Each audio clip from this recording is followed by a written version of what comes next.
You will have to face difficulty. आपको IITian बनने का मतलब ही होता है कि आपको वो काम दिया जाएगा जो किसी ने नहीं किया है, कुछ ऐसी चीज़ जो किसी को समझ में नहीं आ रही है। That's why you are IITian। आप जहाँ भी रहोगे IITian, या फिर आप एम्स से आप मेडिकल कर रहे हो, तो यही डिफरेंस कि जो केसेस डिफ़िकल्ट होते हैं वो हम लोग फेस करते हैं। तो डिफ़िकल्टी को आपको आसानी में बदलना, आपको अपनी रास्ता अपनी दुनिया बनाना है, और ये कभी आसान नहीं होने वाला। हो सकता है कि आपको पहले 6 महीने एकदम डिफ़िकल्ट लगे, कुछ नहीं हो, but if you are continuous then आपको मिलेगी सक्सेस। आप देख रहे हैं शेर घाटी आजकल, और मैं हूं इमरान अली। आज हमारे साथ बातचीत करने के लिए हैं फ़ुज़ैल अहमद। फ़ुज़ैल अहमद के बारे में आपको बता दूं कि ये शेर घाटी के काजी मोहल्ले के हैं और IITian हैं। मैं जहां तक इनके बारे में जानता हूं, इन्होंने मदरसे से अपने तालीम की शुरुआत की थी, ये हाफिज़ भी हैं, और उसके बाद इन्होंने अपनी पढ़ाई जारी रखी और IIT क्वालिफ़ाई किया। आज मास्टर डिग्री किया इन्होंने, और अब ये नौकरी में हैं। तो फ़ुज़ैल, आपका स्वागत है शेर घाटी आजकल। जी जी, बहुत बहुत शुक्रिया। पहली बार तो माशाल्लाह आप लोगों ने इंट्रोडक्शन काफ़ी अच्छा दिया है जी। वीवर्स, आपको बता दें इनके बारे में एक शब्द और। इंट्रोडक्शन की बात जब आई है तो कि ये फ़ुज़ैल जो हैं वो मशहूर पत्रकार, अंग्रेज़ी अखबार के HR अहमद साहब के बेटे हैं, और उर्दू अखबार के रिपोर्टर रहे इस अहमद के भतीजे हैं। तो चलिए एक आपका तारुफ जो बचा रह गया था वो भी मैं, और ये काजी महल शेर घाटी के हैं। तो बताइए, आपके जो पढ़ाई लिखाई की शुरुआत रही वो किस तरह रही, और कैसे आपने मदरसे से पढ़ाई शुरू की, हाफिज़ बने, फिर IITian हो गए। तो एक लोगों को हैरानी लगती है इस तरह की चीज़ों को जानकर। जी हाँ, हमारे इलाके में तो ऐसी हैरानी लगती है, लेकिन इम्पॉर्टेंट ये है कि मैंने कभी उसको अपनी ऐसी मजबूरी नहीं लिया। हमारी हमेशा से ताकत थी। ताकत थोड़ा साइंटिफिक लिहाज से भी देखें तो देखिए, ऐसे मैं हाफिज़ बना तो मुझे एक चीज़ की आदत थी कि बैठने की आदत थी। 2-3 घंटे मैं रेगुलर बैठ के किसी चीज़ को याद कर सकता था, वो भी वैसी चीज़ की जिसका मतलब मुझे समझ में नहीं आ रहा है। और दूसरी चीज़, ये मेमोरी पावर मेरा बूस्ट कर रही थी एट वेरी यंग एज। उसके बाद तीसरी चीज़ जो थी वो मेरे वालिद साहब, उन्होंने भी सेम जर्नी की थी। अच्छा। साइंटिफिक जर्नी नहीं थी, उनकी लिटरेचर साइड थी और मेरी साइंटिफिक थोड़ी जर्नी थी। वो भी हाफिज़, और हाँ, फिर वो हाफिज़, हाँ। सिमिलरली मेरे दादा के साथ ऐसा ही था। अच्छा। वो भी हाफिज़ थे, और ये मेरी 7वीं पुश्त है, मैं जो हाफिज़ हूँ। अच्छा। हाँ, बहुत से ऐसे हैं मेरे परदादा शाह औलाद हुसैन साहब, जिनकी बहुत सारी किताबें आपको मिल जाएंगी खुदा बख्श लाइब्रेरी में। तो वहाँ से पापा ने, एक नो डाउट पापा थे, और बहुत बड़ा हाथ अबरार मंसूर साहब का रहा है। अच्छा अच्छा। क्योंकि पापा मुझे इंग्लिश पढ़ाते थे, तो I was very comfortable in English. तो मोस्टली जो सिलेबस होता था वो इंग्लिश का होता था। और फिर है कि नहीं, मैं अबरार मंसूर साहब को एक्चुअली शिबूचा कहते थे, वो पहले उस्ताद रहे मेरे मैथ्स के, और उन्होंने डर ख़त्म किया। एक जो डर होता ना कि भाई मैं आया हूँ ऐसे बैकग्राउंड से जहाँ कुछ भी सिमिलर नहीं है, उन्होंने उस डर को ख़त्म किया। सिंपल मैथमेटिक्स दिए। When I took admission in DAV, तो I was not alien among them कि भाई मुझे कुछ समझ में नहीं आ रहा, ऐसा कुछ नहीं था। मुझे एक चीज़ थोड़ा सा एलिनेट करती थी, वो थी संस्कृत, बिकॉज मैं पला बढ़ा था सऊदी अरबिया में। हाँ, उर्दू अरबी से आया था, इंग्लिश बोलता था, but Sanskrit it was little bit difficult. Saudi में पढ़ने की क्या कहानी है आपकी? I mean we actually when I was हाफिज़ at 11, my father was working there ना, तो मैं चला गया पापा के साथ। And to be very frank, मुझे होश वहीं आया था जब 11 से जो मेरी प्यूबर्टी एज होती है 15-16 तक, वो मदीना मुनव्वरा में था, वो मस्जिद नबी में मैंने फिर वहाँ दौर किया था। तो अल्हम्दुलिल्लाह, अल्लाह का बहुत बड़ा शुक्र है, सबको ऐसा प्लेटफॉर्म नहीं मिलता है जो प्लेटफॉर्म है कि नहीं, मुझे है कि नहीं मिला था। उसके बाद फिर कुछ ऐसे उस्ताद मिले जिसमें एक शिबूचा भी थे, जिन्होंने जो बेसिक जो डर था वो ख़त्म किया। और तीसरी चीज़ इंपॉर्टेंट थी ना कि जब मैं यहाँ आया तो उस वक्त तक ग्रोथ इतना ब्रेन का हो चुका था कि I was always topper in the class, even from the very first exam. DAV में. Not topper means among the toppers, top 3 में हमेशा रहता था, और स्पेशली मैथ्स में और साइंस में।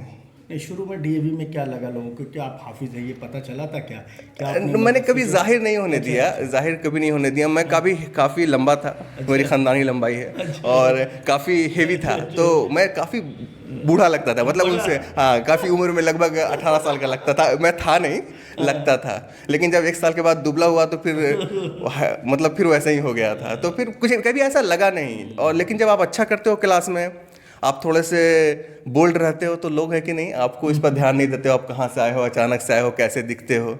और फिर ऐसी बात नहीं सिर्फ पढ़ता ही था, मैं खेलता भी था। आपने भी देखा होगा शायद कभी डीएवी में मैं क्लस्टर में जाता था, वहाँ पार्टिसिपेट करता था। और हाँ, टीचर मुझे पसंद करते थे, बट कभी भी वो जो होती है ना कि एकदम सीधा साधा बच्चे वाली, कभी भी मेरी इमेज वैसी नहीं रही, कभी नहीं रही। ये IITian बनने की कहानी कैसे रही? हाँ। कैसे आप बन गए, वहाँ तक कैसे चले गए? ये मेरा एम शुरू से था जी। अच्छा। ये सबसे इंपॉर्टेंट चीज़ क्या होता है ना कि जब आप छोटे होते हो तो आपको मोटिवेशन होना चाहिए, what do you want to become.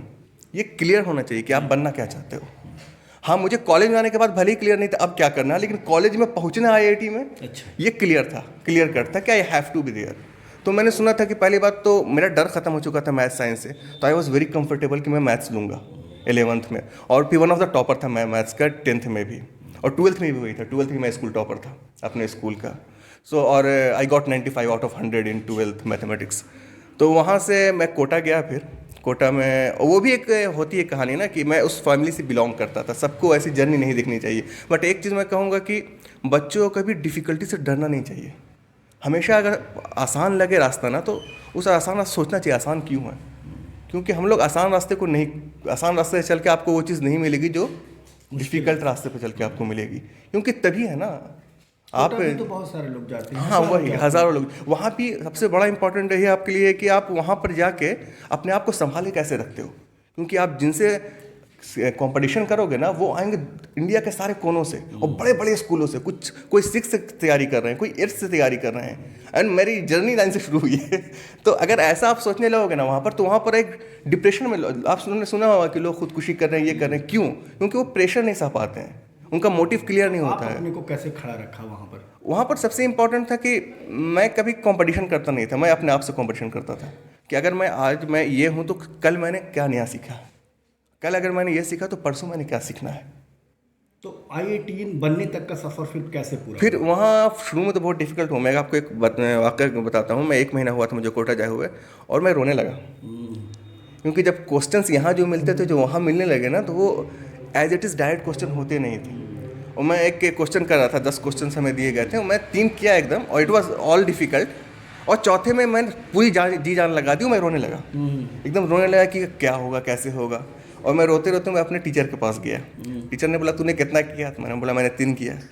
तो उसने मेरे एक साथी को बुलाया, यहाँ तूने कितना किया? उसने सर 1 ही हुआ है। बोला सीख इससे। अरे 4 के बाद तेरी औकात ही नहीं थी, इसलिए तो दिया था ना, तुझे मालूम होना चाहिए ना, तू डर क्यों रहा है? टफ दिए थे 4 क्वेश्चन। हाँ 4 ही क्वेश्चन, हाँ आगे बनना नहीं है, इसलिए तो दिए थे, तू रो क्यों रहा है?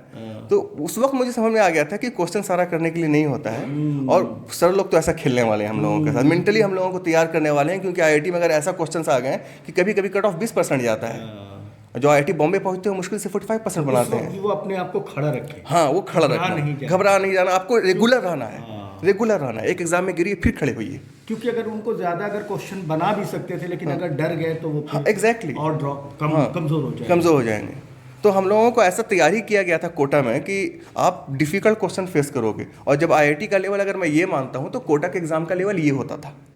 किस कॉलेज में एडमिशन हुआ आपका? फिर मैं जादवपुर में एडमिशन लिया मैंने, जादवपुर यूनिवर्सिटी में। वहाँ से मैंने केमिकल इंजीनियरिंग में बीटेक किया, और देन फिर मैंने मास्टर्स किया IIT बॉम्बे से। अच्छा। हाँ, अभी मैं जॉब कर रहा हूँ एक इनोवेशन स्ट्रेटजी टीम में ICICI लोम्बार्ड में। So I am one of the innovator there. अच्छा, किस इसमें किया आपने मास्टर्स? अच्छा। मास्टर्स मैंने एरोसोल साइंस में किया था।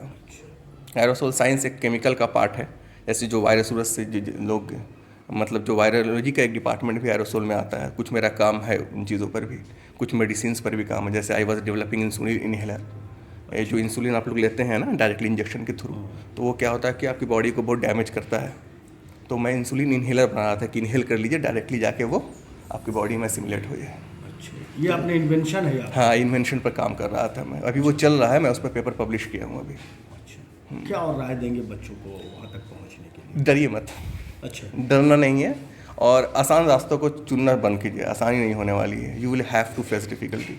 आपको IITian बनने का मतलब ही होता है कि आपको वो काम दिया जाएगा जो किसी ने नहीं किया है, कुछ ऐसी चीज़ जो किसी को समझ में नहीं आ रही है। That's why you are IITian। आप जहाँ भी रहोगे IITian, या फिर आप एम्स से आप मेडिकल कर रहे हो, तो यही डिफरेंस कि जो केसेस डिफ़िकल्ट होते हैं वो हम लोग फेस करते हैं।